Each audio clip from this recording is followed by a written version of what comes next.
Olá a todos, sejam muito bem-vindos ao Breakpoint Podcast. Esse é o ponto que muda o jogo. Chegamos ao quarto episódio, como tem passado rápido esse tempo com vocês. Quarto episódio desse grande projeto pensado com muito carinho para quem gosta de pádel e respira esporte assim como a gente. Eu sou o Lucas Acosta, trabalho com pádel há mais ou menos 2 anos, sou apresentador do podcast e parceiro de vocês nesse projeto que traz entrevistas quinzenais aqui no YouTube com pessoas, grandes figuras importantes para o cenário do pádel. E hoje é mais um desses programas muito relevante para quem gosta do esporte, isso eu posso prometer. A gente está lá no Instagram também, @podcastbreakpoint, com muita produção de conteúdo sobre pádel em geral. Segue a gente lá, não esquece disso. E sem mais explicações, sem mais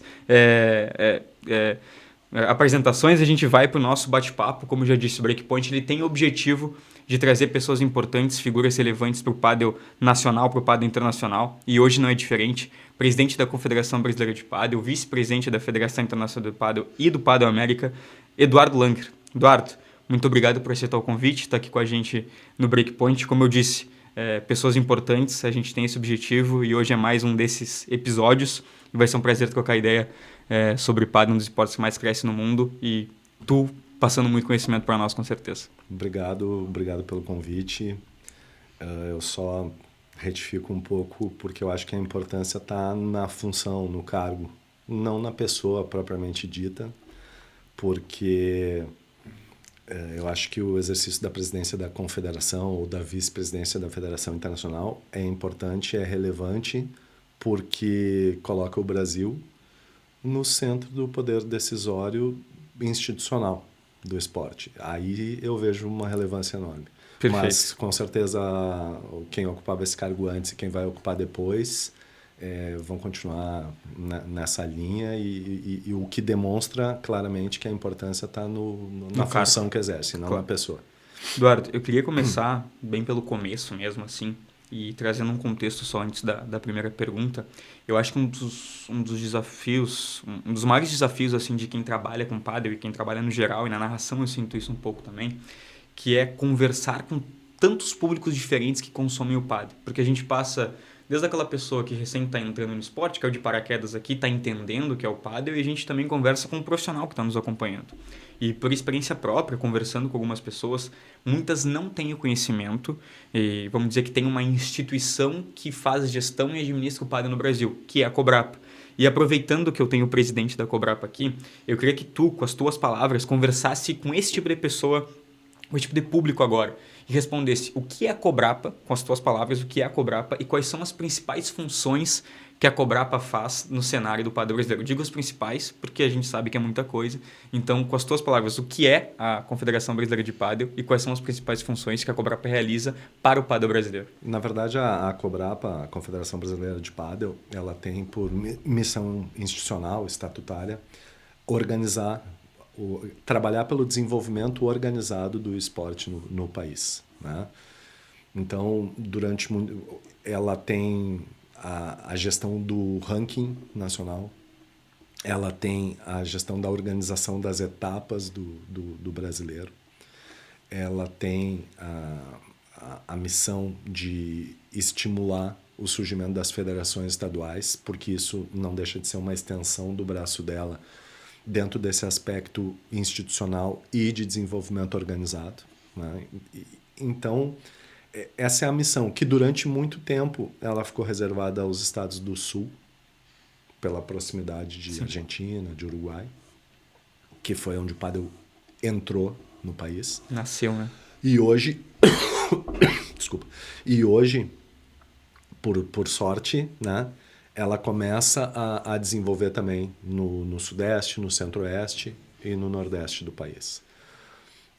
Então, a Cobrapa, de uma maneira ou de outra, ela tem um circuito nacional fortalecido, ela tem um ranking que é relevante, que faz com que as federações nacionais, os circuitos regionais, que os clubes das cidades tenham interesse de se aproximar dentro dessa estrutura organizativa através do processo de filiação, né? Os clubes filiam nas federações estaduais, as federações estaduais filiam na confederação que é nacional, os atletas filiam ao mesmo tempo na confederação e no estado de origem, ou de onde eles desenvolvem a atividade esportiva. E esse entrelaçamento faz com que todos os jogos, todos os torneios possam ter margem contributiva para o ranking nacional. Por que a importância desse ranking nacional? Primeiro, porque ele tenta harmonizar a categorização. Né? Que não é fácil. Que não é fácil, é um desafio enorme, mas permite que daqui a pouco tu que joga aqui terceira categoria, quarta categoria, quinta categoria, vá jogar num clube em São Paulo e tu consiga te encaixar e vá jogar num nível o mais próximo possível do que tu joga aqui. Então, e além do que, os melhores colocados desses rankings, do ranking, em cada categoria, têm direito a representar o Brasil em competições internacionais, nos Pan-Americanos. Isso falando do ponto de vista do amador.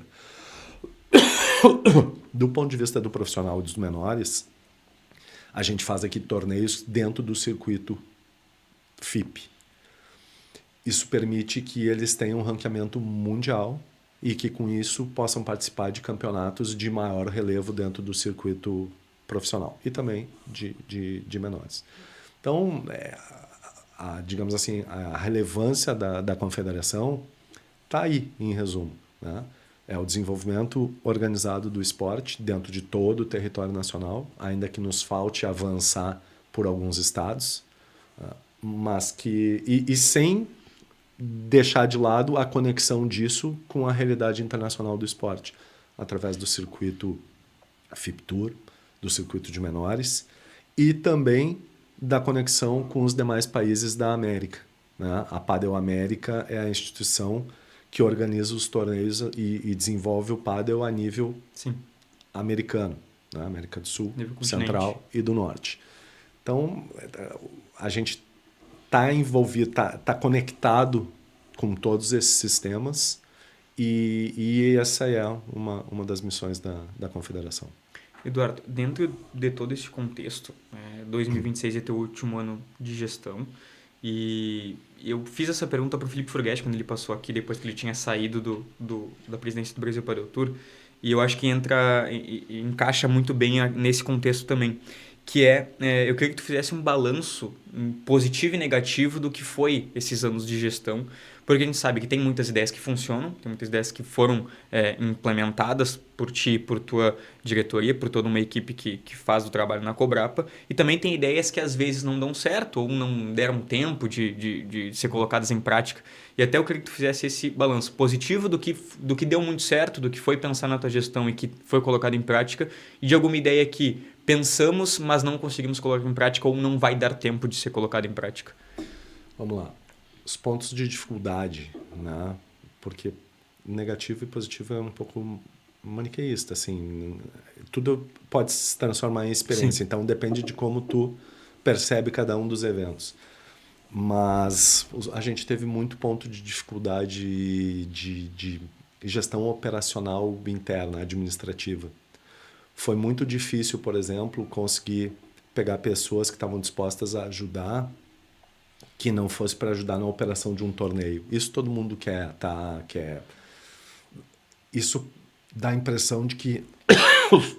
Desculpa. De que faz mais sentido para aquele que é apaixonado pelo esporte. Mas é muito difícil tu pegar uma pessoa disposta a investir tempo e que se proponha a resolver questões administrativas, de contabilidade, de... Tranquilo. Perdão. Fazer aquela parte da gestão e da organização que não aparece. Então, isso foi grande parte das nossas dificuldades, foi nesse setor. Que agora a gente está correndo para conseguir ajustar, até porque também, final de gestão, tem que aprovar as contas, tem que fazer toda a lição de casa. Então a gente conseguiu nos últimos anos profissionalizar um pouco essas partes. E aí eu acho que, eu estou te dando um exemplo, tá? Eu poderia te dar outros, mas eu acho que se eu pudesse responder assim, qual a grande dificuldade que a gente enfrentou, foi não conseguir viabilizar, por falta de recorrência financeira, uma profissionalização mais ampla e restrita dentro das atividades da confederação. Isso é até uma das perguntas aqui. Isso é até uma das perguntas aqui, Langer, que eu tinha colocado, mas é que essa questão da profissionalização, por exemplo, quem hoje trabalha na Cobrapa é remunerado para trabalhar? Não, ninguém é remunerado. E isso é um tempo e uma energia que é doado. E antes tu falou, tu tá no teu último de gestão, eu poderia acrescentar, graças a Deus. Né? Porque, na verdade, as pessoas não sabem como funciona assim, mas vou te dar um exemplo. Tem quase 10 anos, porque os últimos 2 anos da presidência da Denise, da presidente anterior, ela renunciou, então eu cumpri o final daquele mandato, né? Depois fui eleito como presidente e depois reeleito. Então são quase 10 anos que a reunião de diretoria acontece invariavelmente todas as quintas às 8 horas da manhã, horário do Brasil. Então, por 10 anos mais ou menos, todas as quintas, até esgotar a pauta. Então tem vezes que 9h15 está terminando e tem vezes que meio-dia não terminou. E nisso, vou te dizer, é um tempo e uma energia para resolver 150 temas diferentes por vez. E é incrível. E não é mais suportável que as pessoas façam isso por doação. Né? Precisa profissionalizar.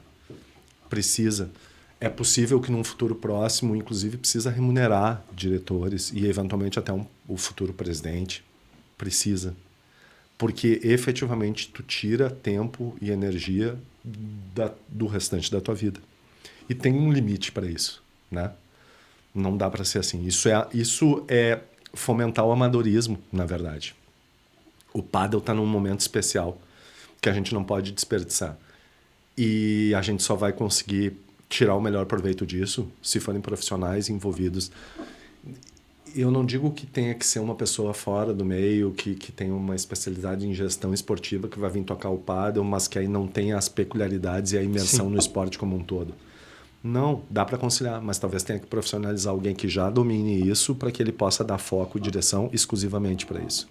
Ou pelo menos numa boa parte do período. E que ele não sinta que está simplesmente doando tempo, até porque ele também sofre pressão das próprias despesas, da própria vida, da própria família, sabe? Então, não ter conseguido viabilizar a profissionalização em vários dos setores, né? Eu acho que é a maior dificuldade que a gente enfrentou e ainda enfrenta. Como ponto positivo para a gente não ficar só na dificuldade, eu te diria que quando a gente conseguiu montar esse sistema onde o ranking nacional é composto pelo ranking das federações estaduais, dos clubes filiados, dos atletas filiados, todos eles com alguma margem contributiva para esse ranking. Quando a gente conseguiu dar para esse ranking a importância de permitir que um atleta amador represente o país numa competição internacional, quando tu consegue trabalhar com as federações estaduais, por mais diferente que seja o pensamento da confederação em relação às gestões das federações estaduais, que são muito diferentes. Mas essa diferença, ela não é um problema. Na verdade, ela é uma riqueza contributiva de ideias, né? A gente pode ter, digamos assim, na confederação a supremacia pela hierarquia, a supremacia na determinação, mas a gente tem uma característica que eu considero muito positiva, que é não temos compromisso com o erro. Então, se alguém veio e aportou uma ideia que a gente percebe que pode gerar melhores resultados, a gente adota no regulamento e passa a valer a partir de então essa nova visão. E sempre acontece esse tipo de coisa. De ano a ano a gente vai... O regulamento do Campeonato Nacional e das competições, ele é um organismo vivo que respira através dessas contribuições. E elas sempre vão sendo incorporadas na medida em que votadas e acolhidas pela maioria e passam a valer a partir de então. Então, essa capacidade de dialogar com todos os atores, né? Com todo mundo que faz o pádel em todo mundo que faz o pádel crescer, Eu acho que essa capacidade de diálogo e de conversão de ideias para um bem comum, acho que é digamos, o maior logro, assim, o maior aspecto positivo a considerar. Eduardo, fazendo o tema de casa ali, eu acompanhei algumas entrevistas tuas que estão na mídia e eu queria trazer o assunto mais pro pádel em geral agora. Tu toca muito na tecla do pádel se tornar um esporte olímpico e que o próximo passo para o pádel seria se tornar um esporte olímpico. E essa é uma das questões que eu sempre trago em discussão aqui, porque acho que sim, acho que estamos numa evolução constante, como eu sempre digo. Muito mais pessoas jogando, muito mais pessoas investindo, muito mais pessoas entendendo que é o esporte, que eu acho que é muito importante também. Mas ainda acho que alguns passos importantes a gente precisa dar. É esse o caminho mesmo? O caminho é se tornar um esporte olímpico. E na prática, o que se tornar um esporte olímpico traria como consequência para o pádel, além, óbvio, de toda a visibilidade que é estar dentro de umas Olimpíadas. Vamos lá, por partes. Primeiro, num contexto geral. O pádel teve nos anos 90, teve um boom, né? Gigante, que depois acabou... E na sequência acabou tendo, nos anos 2000 em diante, acabou tendo uma caída grande. E por incrível que pareça, a pandemia, com todas as dificuldades que ela trouxe em inúmeros aspectos diferentes... Ajudou demais o pádel, né? Para o pádel, ela acabou sendo digamos assim, um antes e depois. Eu digo desde 2019, 2020 ali é uma explosão que a gente tem impressionante. Incrível. Hoje o pádel é o esporte que mais cresce no mundo, né? E não sou eu que digo isso, são consultorias especializadas. No Brasil mesmo, a gente tem 4 quadras novas a cada 3 dias. Então, isso fala muito. A gente não enxerga isso porque o Brasil é um país continental, de tamanho continental, mas isso é impressionante. Então, a gente tem um antes e depois da pandemia, mas não é só a pandemia em si. A gente tem uma parceria logo na sequência com a Qatar Sports Investment, que permitiu o surgimento do Premier Padel. A Qatar Sports Investment, ela é proprietária ou tem uma participação societária importante em inúmeros canais de televisão. Se não me engano, são 168 canais entre TV aberta e fechada. E eles trouxeram um nível de transmissão de excelência que, conjugado com a capacidade de difusão que eles têm, permitiu que o pádel entrasse na vida de todo mundo através das telas. Acesso muito fácil, né? Um acesso muito fácil e de muita qualidade. Somado a isso, a organização firme da Federação Internacional, né, com seu ranking, com seu regulamento, com sua capacitação técnica de realização de eventos, permitiu que a gente entregasse um produto de altíssima qualidade. Então, isso permitiu que, com as redes sociais melhor trabalhadas também, né, vamos deixar claro que é um conjunto de questões, fez com que o pádel tivesse uma difusão incrível e instigasse as pessoas a experimentar. E aí o pádel, por si só, ele faz o resto. Porque a partir do momento que uma pessoa entra numa quadra de pádel... Não gosta do pádel quem não conhece. Acabou. A partir do momento que a pessoa entra dentro de uma quadra de pádel, ela se apaixona de uma maneira que aí vira febre. E aí é fácil, né? Então, isso nos facilita por um aspecto, mas nos traz dificuldades adicionais e responsabilidade de fazer bem a nossa parte de gestão, por outro lado. Essa foi uma onda que fez com que o pádel se difundisse por lugares onde antes ele não chegava. Então, hoje tu tem lugares no mundo que respiram pádel, que jogam pádel alucinados. E isso, como a gente... Agora vem mais o contexto da tua pergunta. Isso dentro dessa história de esporte não olímpico. Quando a gente assumiu a Federação Internacional, nós tínhamos 28 países membros da FIP. Hoje nós somos 101 países membros. Então, assim, evolução gigante. Gigantesca em 7 anos. 7 anos. Né? Então, tu observa o seguinte, 8º ano agora. Então, Se a gente considerar que quando assumimos a presidência, a diretoria da FIP, né, que já estamos no 8º ano, a gente subiu de 28 países membros, que era o número de países quando assumimos, para 101 países membros, que é o número de hoje. A gente tem uma assembleia que provavelmente vai ser em setembro em Madrid, onde provavelmente 10 países mais vão ingressar. Então, o critério objetivo de número de países integrantes, a gente já superou, que seriam 75. A gente já fez todas as conformidades de adesão aos protocolos UADA de antidopagem. A gente já reformou o estatuto para contemplar as minorias, contemplar as diferenças, contemplar uma série de questões que o Comitê Olímpico exige claro, para que a gente possa se apresentar. Então, a gente conseguiu derrubar todas as barreiras que impediam isso. Agora a gente está na fase, espero eu, final, né?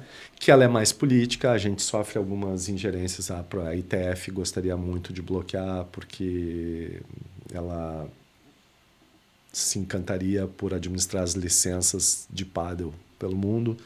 A gente tem um fenômeno há 2 anos, a Federação Espanhola de Pádel emitiu mais licenças do que a Federação Espanhola de Tênis, pela primeira vez na história. Então, a gente ainda tem alguns bloqueios políticos para superar, mas a gente tem muita esperança de que na próxima Assembleia da Sport Accord, né, que deve acontecer ainda esse ano, a gente tenha alguma novidade nesse sentido e a nossa mirada é conseguir ingressar nos Jogos de 32. Ainda, exato, Brisbane. Isso. Então, essa é a nossa mirada. Aí tu diz, tá, mas o que isso cambia de verdade? Eu hoje não consigo eu não consigo mensurar, mas objetivamente, aqui no Brasil, já é a 2ª edição dos Jogos Odessur, onde a gente tem que lutar, inclusive em relação ao nosso próprio Comitê Olímpico, para que a gente possa jogar. E não está confirmado que a gente vai conseguir jogar esses jogos. Sendo que nos anteriores, em Assunción, nós jogamos depois de muita briga institucional e trouxemos 2 medalhas, né? E agora, que seria o esporte oficial, dentro dos Jogos Odessur, nós estamos com uma dificuldade imensa de inscrição, porque ela precisa passar pelo nosso Comitê Olímpico e a gente não tem apoio para isso. Esse é um exemplo básico. Eu não estou nem falando das linhas de financiamento ao esporte, não estou nem falando do apoio direto do Comitê Olímpico com recurso financeiro para a realização dos eventos ou para a montagem das delegações que o Brasil tem que mandar para os campeonatos mundiais. Nem estou falando disso. Estou falando só de um apoio institucional, que é o mínimo que a gente precisa. Porque hoje a sensação que eu tenho é que eles não nos ajudam, mas ainda por cima nos atrapalham. Então, assim, se não me atrapalhasse, eu já estava bem feliz. Já estava ótimo. Nas condições atuais, já estaria ótimo. Então, esse é um exemplo, fora os de repercussão econômico-financeira que eu não consigo mensurar. Eduardo, trazendo o assunto agora. Tu falou do Premier Padel, eu vou aproveitar para fazer essa pergunta. A gente está gravando aqui no dia 18 de maio, depois do P2 em Assunção, depois do P1 em Buenos Aires. E tenho a impressão que o pádel é vivenciado de forma diferente na América do Sul, né? Nessa gira sul-americana com muito mais paixão e tal. E dentro desse contexto a gente teve uma participação de brasileiros muito grande nesses 2 torneios, né? Não sei se foi recorde, mas foi muito grande a participação dos brasileiros. E a quantidade de gente também que vai assistir, sai daqui do Brasil e vai assistir esses torneios aqui na América do Sul também é uma quantidade muito grande. E eu não poderia deixar de te perguntar, acredito que tu deve escutar muito isso também, que é a questão da organização de um Premier Padel aqui no Brasil. Volta e meia saem alguns rumores, como saiu no início desse ano, né? Mas acabam não se concretizando. E aí eu te pergunto, o que falta para ser realizado um Premier Padel no Brasil? Ou quais são os motivos que a gente ainda não teve?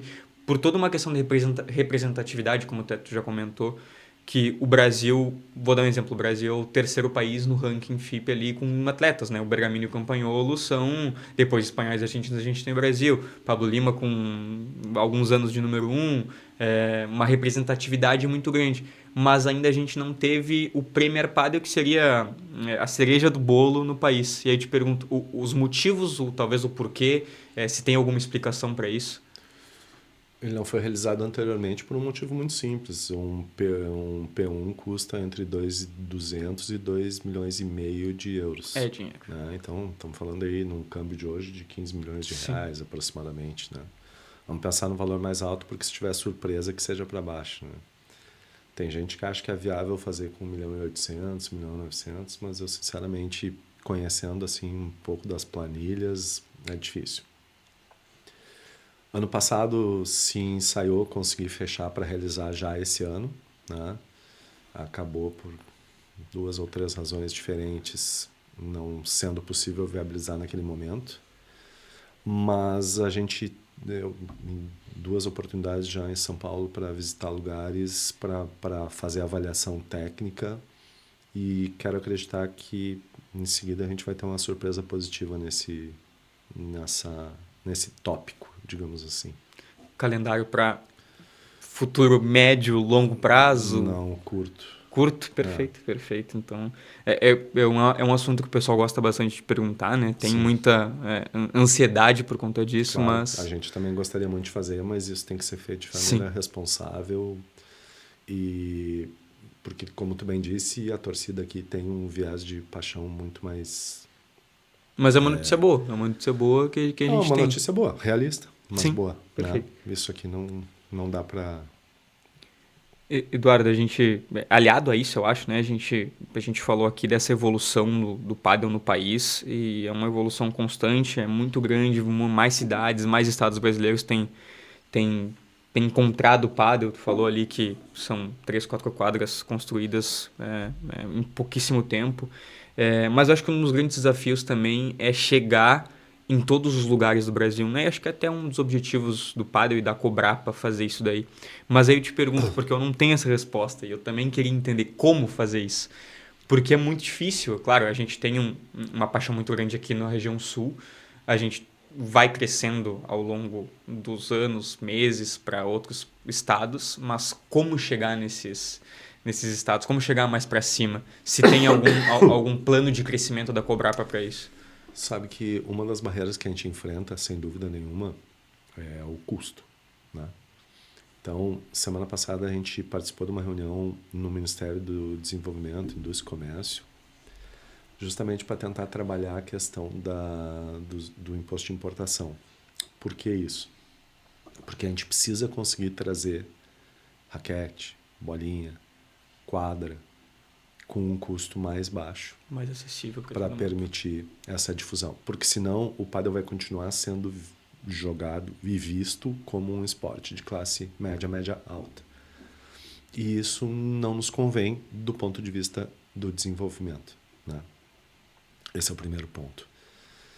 E o segundo ponto é que as pessoas precisam gradualmente tomar conhecimento. E isso está acontecendo. A gente participou agora, um dos nossos diretores participou de um curso de arbitragem recentemente, esse final de semana, na região Centro-Oeste.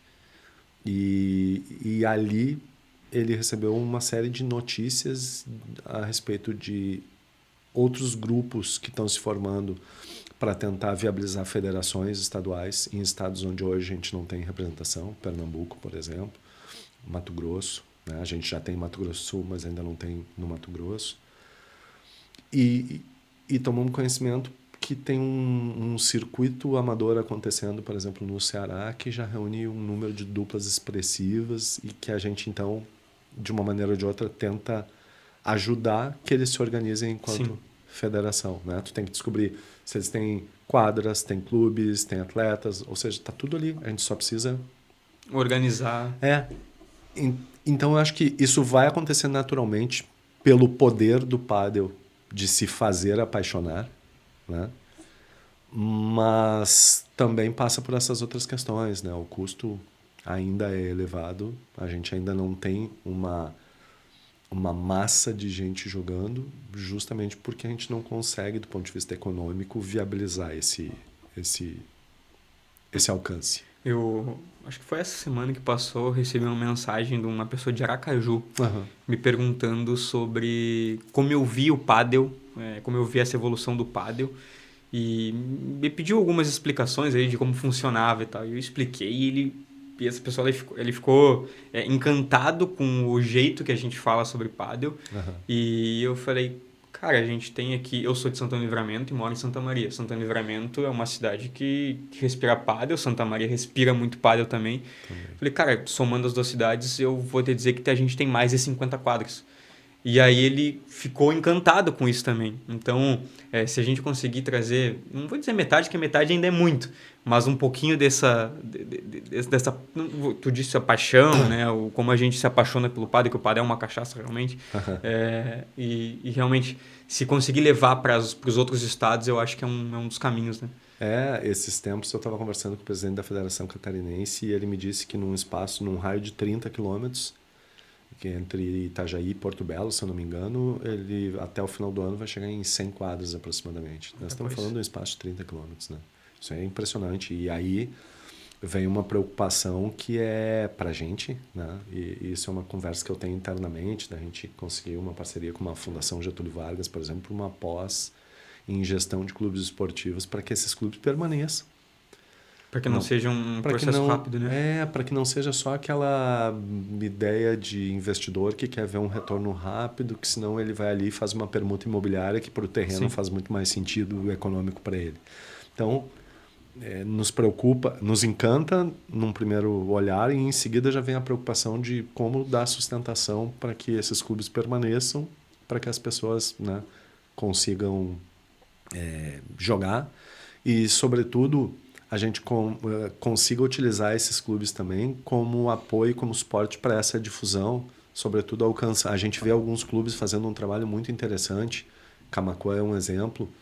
Ele tem lá uma parceria que por coincidência é o presidente da Federação Gaúcha, ele tem uma parceria lá com a prefeitura, onde as aulas de educação física ou parte das aulas são utilizadas dentro das quadras de pádel. Ele abre mão da cobrança para, né, coloca a gente capacitada para instruir a própria rede municipal de ensino, os professores de educação física. E a longo prazo isso é uma resposta muito boa que exatamente. Vai ter, né? E querendo ou não, quando tu trabalha com essa linha econômico-social, tu é capaz de formar competidores que muito mais gana do que aqueles que a gente vê que, por sorte, estão inseridos em contextos familiares de uma realidade socioeconômica muito mais alta. Né? A gente vê, por exemplo, tu falou antes da Argentina ali, a ampla maioria dos jogadores que hoje estão em destaque, eles vêm de camadas socioeconômicas muito baixas. Então, eles têm uma fome de virar o jogo muito maior. Então, aí a gente tem uma realidade diferente, né? Uma realidade diferente. Então, né, aquele cara que vai dar a vida dentro de uma quadra, porque com isso ele vai mudar a realidade social e econômica dele e da família. Sim. Aqui, se tu permanecer jogando na elite, salvo raríssimas exceções, como é que tu vai dar a mesma fome de vencer para um menino que daqui a pouco já tem tudo dentro de casa? E a gente precisa desse salto, né? A gente precisa conseguir alcançar essa massa. Eduardo, eu acredito que dentro de todas essas responsabilidades que tu tá me comentando aí, algo que eu acho que é bastante cobrado também, e isso é em qualquer esporte, não é só no pádel, é a questão dos resultados, né? E a gente tem, por exemplo, aí a seleção de menores voltou ao top 4 no último Mundial. A seleção profissional ela ficou atrás de algumas seleções que antes não apareciam tanto, mas pelo trabalho nesses países acabou passando o Brasil. Mas a pergunta não é a cobrança de resultado, mas sim como a gente pode conciliar o resultado, o desempenho e o projeto. Porque eu acredito que exista um projeto dentro da Confederação Brasileira, por exemplo, o projeto do Pablo Lima como técnico, não é algo que é uma resposta imediata, é um processo, é um trabalho a médio e longo prazo que a gente lá vai ter uma resposta. E como a gente pode conciliar? Porque, como eu disse, todo esporte tem essa cobrança pelo resultado, mas a gente hoje tem um projeto e ali conciliar resultado, desempenho e projeto não é das coisas mais fáceis. E aí, como a gente pode fazer isso dentro de um contexto que a gente também quer o resultado mais rápido? E como a Cobrapa pensa nisso daí? Primeiro, assim, resultado todo mundo quer. Sim. Né? A questão toda é qual é o indicador que tu usa para medir o resultado. É só a posição no ranking ou é todo o trajeto que tu está percorrendo para poder chegar nesse ou naquele resultado?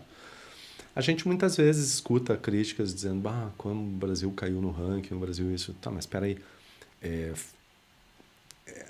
As pessoas às vezes trazem uma ideia meio romântica e dissociada da realidade de quando o Brasil era assim a terceira força do pádel mundial e ficou ali durante muito tempo tentando chegar perto da Argentina e da Espanha. Só que hoje o pádel deixou de ser um esporte de 10 países. São 100. E todo mundo, de uma maneira ou de outra, está tentando... Investe, trabalha para crescer. Investe em países onde o apoio governamental de fomento ao esporte é muito maior do que a gente tem aqui.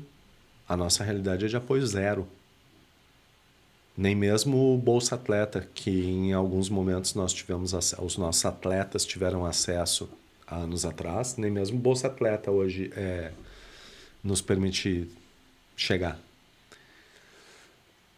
Então, tu simplesmente, por um corte de ranking, dizer que o Brasil não está fazendo, não está performando, não está chegando, é muito limitante.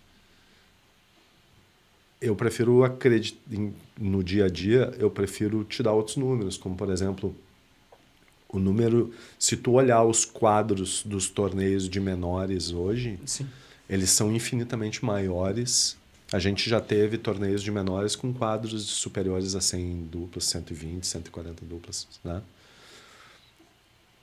Então, se hoje tu tem uma base muito mais ampla jogando, dali tu vai conseguir extrair, isso é estatístico, tu vai conseguir extrair atletas que consigam superar a pressão dos pais, em primeiro lugar, e em segundo lugar, as próprias limitações, porque o caminho para chegar o atleta de alto rendimento, de alto desempenho, de alta entrega, ele é exceção, ele não é regra. Tu conseguir atingir e peneirar a ponto desses 120 duplas da base, são 240 atletas. Se tu conseguir tirar 4... É muito. É muito. Então é um problema estatístico. Eu preciso que tenham 1.000 atletas de base jogando num nível muito bom. Para sair 10 no máximo. Para sair 10 no máximo. E ainda me falta gente para a seleção profissional, onde eu preciso de 8 de cada naipe. Ainda vou ter problema em algumas posições. Então, assim, aí tu fazer todo esse processo, né, de aumentar a base para que os filtros se encarreguem de ir selecionando, para que depois os selecionadores, aí tu falou do Pablo, mas também tem o Fabrício Barenho nas mulheres, temos os técnicos, tem os Thiagos, né, dos menores. Esse pessoal todo tá ali justamente para isso, para tentar, com método, extrair o melhor possível e, de novo, implementar filtros que permitam que esse processo de crescimento vá acontecendo. Agora, daí a essa transição gerar gente que possa ser aproveitada no profissional e que possa, dentro do profissional, performar como a gente gostaria, é uma distância absurda, que implica em uma consciência de profissionalização que a gente espera que aconteça de crianças. É a criança que vai ter que optar de daqui a pouco não ir. Sabe aquela fase de adolescência onde começa a querer ir à festa e tu vai dizer, não, eu não vou porque amanhã, 8 da manhã, eu tenho que estar na quadra treinando. Sim. Falar isso aqui, sentado dentro de um estúdio, é fácil, mas vai botar isso na prática, né?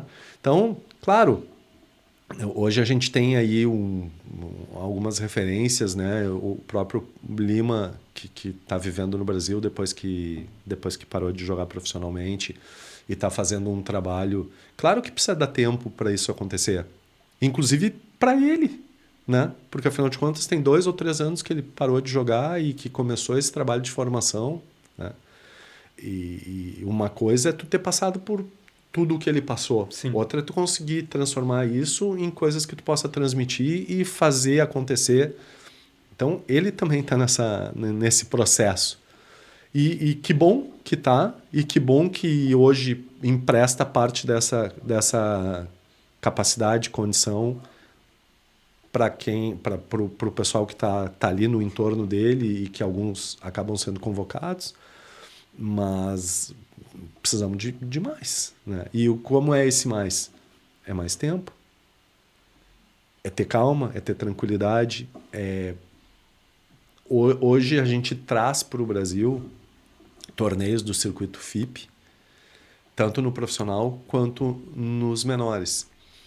Esses torneios eles têm um ranking muito valioso e atraem jogadores de bom nível de vários outros países. Basta ver quem se inscreve nesses eventos e tu vai ver bandeirinha de muitos países diferentes. Então a gente, ao realizar esses torneios no Brasil, a gente está permitindo esse intercâmbio que, querendo ou não, acelera esse processo de evolução, de maturação técnica, emocional, esportiva. Importante. E é muito importante porque coloca um pé no chão, né? Uma coisa é tu jogar na aldeia e achar que tu é o cacique. Outra é tu começar a te defrontar com gente que performa, né? E aí tu com isso tu não tá gastando uma Babilônia de dinheiro para ir jogar no exterior. Não, o exterior tá vindo aqui. Então, a gente está tentando proporcionar todas essas vias de acesso a níveis mais altos. Aí também tem a parte do atleta de saber e querer aproveitar. Se vai aproveitar ou não, né? Se vai aproveitar ou não. Eduardo, chegando à parte final aqui do nosso bate-papo, a gente comentou que é teu último ano à frente da gestão da Cobrapa. E aí eu quero te perguntar qual é o legado que tu quer deixar para as próximas gestões e até para o padel brasileiro. E já englobando nessa pergunta, como tu acredita que tu deixa a Cobrapa e o cenário, que já foi comentado aqui, para as próximas gestões? E talvez até, várias perguntas numa só, mas talvez até, qual é o principal trabalho que a próxima gestão vai ter quando assumir a presidência? Assim, eu penso que eu acabei agora no ano anterior, a gente teve o surgimento da Federação Carioca de Padel, né? Fundou e se aproximou. E tanto o presidente, o Ricardo Tradi, quanto a vice-presidente, a Fabiana, eles vieram... O Ricardo tem um amplo conhecimento porque já ocupou funções em Comitê Olímpico, em Copa do Mundo, já foi CEO, agora acabou de virar CEO, agora acabou 2 atrás, virou CEO da Liga Nacional de Futsal, mas antes já foi do basquete, foi do vôlei. Tem um amplo conhecimento institucional nos mais diversos aspectos. Então ele trouxe para a gente, com muita generosidade, trouxe para a gente acesso a informações muito relevantes. E a Fabiana, a vice-presidente, ela toca um instituto que chama Soul do Esporte, que se preocupa com questões onde a gente precisa aprimorar bastante, que tem a ver com compliance, com transparência, com... Não é que a falta de transparência, isso eu quero deixar bem claro, os pecados que a gente tem de transparência, eles são muito mais decorrentes da falta de braço, às vezes, para conseguir e de dinheiro para conseguir viabilizar mais e melhor as exposições, do que propriamente porque a gente não queira ter a transparência, né? Mas ela faz um trabalho muito bacana, justamente de ajudar as instituições a construir esse processo. E isso tem me encantado e eu tenho usado boa parte do tempo para ver como encaixar a Cobrapa dentro desses parâmetros, sem que isso nos custe um dinheiro que a gente não tem, mas que a gente consiga gradativamente ir caminhando para que em seguida a gente possa, por exemplo, ter representatividade nesses destaques de instituições esportivas que conseguem, por um simples acesso ao site, deixar que o filiado, ou até o não filiado, possa tomar conhecimento de exatamente tudo o que está acontecendo do ponto de vista administrativo, financeiro e de gestão do esporte. Então, esse é um tema que tem me desafiado bastante nesses últimos tempos e que tem me encantado bastante, né? E eu penso que a gente vai conseguir caminhar nessa direção até esse final de gestão E acho que isso é uma coisa que É um caminho para as próximas gestões.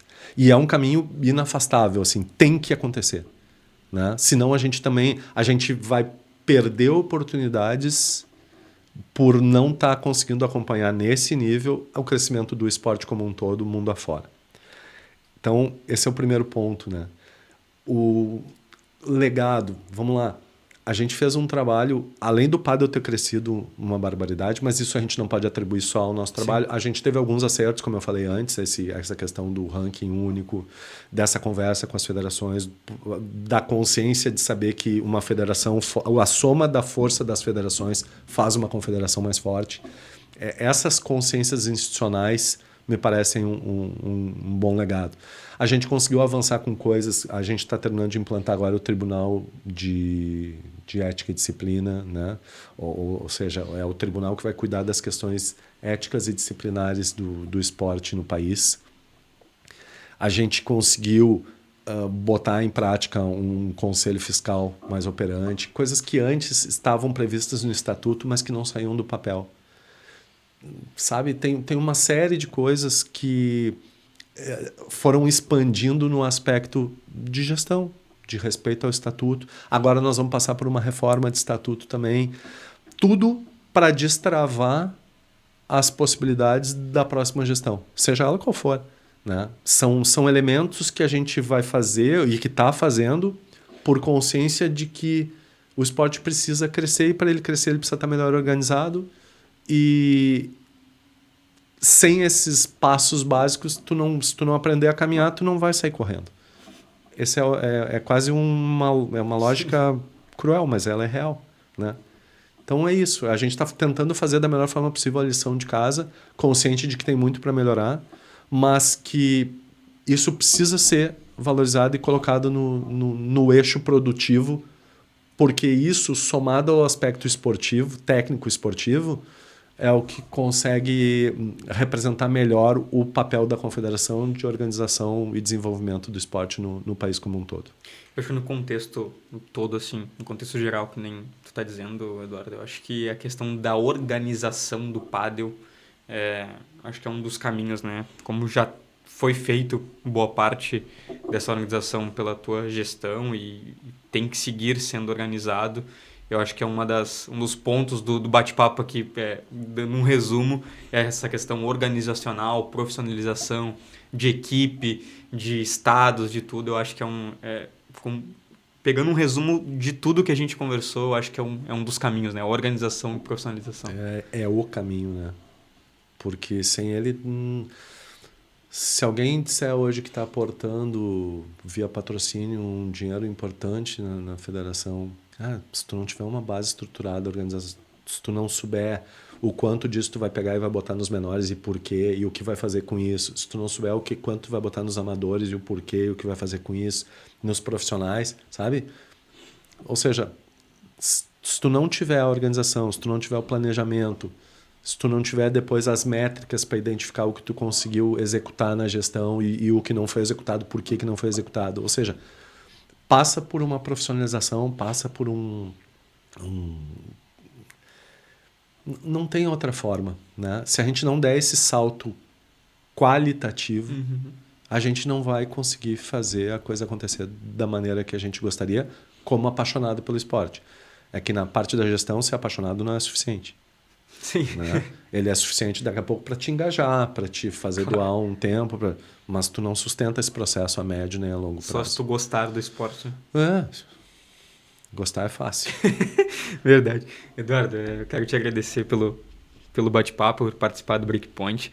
Ainda é um projeto novo, já consegui trazer figuras tão relevantes, como tu disse, não é a pessoa, mas o cargo, trazer alguém que hoje é presidente da Confederação Brasileira de Pádel, tem um cargo muito importante na FIP, no Pádel América também, para nós é muito gratificante, então quero te agradecer e quero te deixar um presente também, que Breakpoint, convidado especial, essa leva para casa, guarda onde tu quiser, mas é um presente que a gente deixa pro nosso convidado. Bacana, obrigado, vou botar lá junto com os troféus que a gente tem. Olha só, que legal. Obrigado, Eduardo. Capaz, foi um prazer.